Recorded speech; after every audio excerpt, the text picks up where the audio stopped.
Bonjour les amis. L'histoire que je vais vous raconter se passe dans un village de castors, au cœur d'un pays verdoyant et ensoleillé. C'est ici que vivent Tim et Léa. Tout le monde les connaît. On les salue lorsqu'ils filent à toute allure pour rejoindre leur petite maison toute ronde à l'orée du village.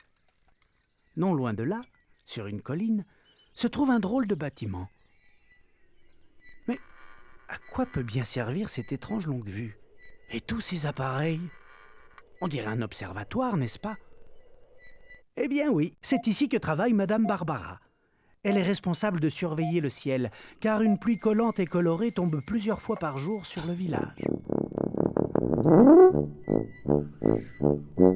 Quand une averse approche, Barbara joue de la musique pour avertir les habitants. C'est pour cela que tout le monde l'appelle Barbara le tuba. Dans le village, on a l'habitude de ces pluies. Et chacun sait qu'il vaut mieux se mettre à l'abri quelques instants pour ne pas être collant de la tête aux pieds. En général, ça ne dure jamais très longtemps. La pluie n'est jamais la même, et cette fois-ci, elle est vraiment très collante et très sucrée. Quand les nuages se dissipent, c'est le moment de frotter. Et en chanson, c'est encore plus rigolo. Allez, il faut que ça mousse!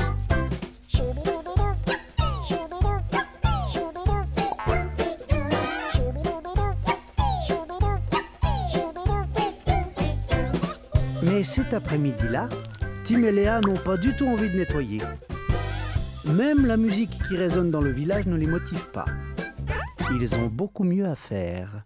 Tandis que les habitants terminent déjà leur séance de nettoyage, nos deux castors quittent leur maison couverte de sucre pour rejoindre le bord de la rivière. C'est vrai que c'est bon de se prélasser au bord de l'eau, et puis leur maison, ils pourront la nettoyer demain, ça ne changera rien. Mais qui donc les espionne? Tim et Léa, vous avez oublié les gloutons. Ce qu'ils adorent par-dessus tout, c'est le sucre. Et aujourd'hui, ils vont se régaler. Ce n'est pas tous les jours qu'il y a autant à manger dans ce village. Alors les gloutons en profitent et se jettent sur la maison de Tim et de Léa. Ils commencent par le sucre, puis croquent les murs, les fenêtres. Qui les arrêtera? Centre d'intervention, j'écoute. On arrive. Les castors du centre d'intervention sont toujours là quand il le faut. Une fois que l'attaque est localisée, ils se préparent pour affronter les gloutons. Vite, vite! Il n'y a pas une minute à perdre!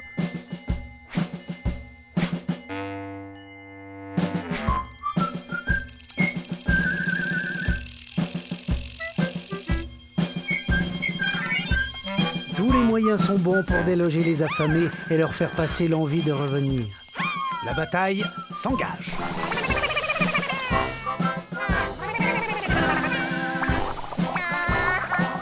Les gloutons tentent de résister, mais les castors sont les plus forts.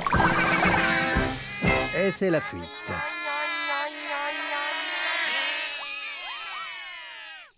Quand Tim et Léa découvrent l'état de leur maison, ils soupirent de désespoir.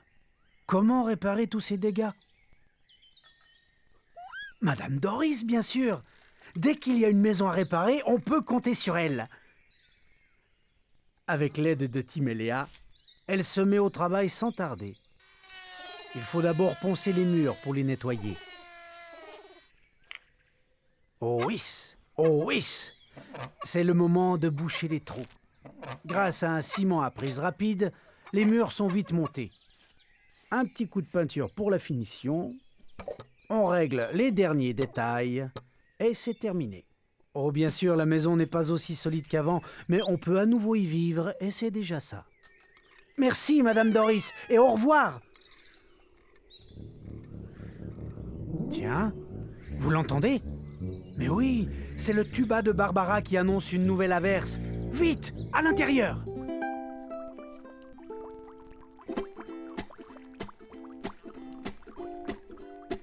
Après cette aventure, Tim et Léa se jurent de nettoyer leur maison après chaque pluie collante. Et c'est ce qu'ils font dorénavant. aux grandes dames des gloutons qui sont partis ailleurs pour chercher de quoi grignoter.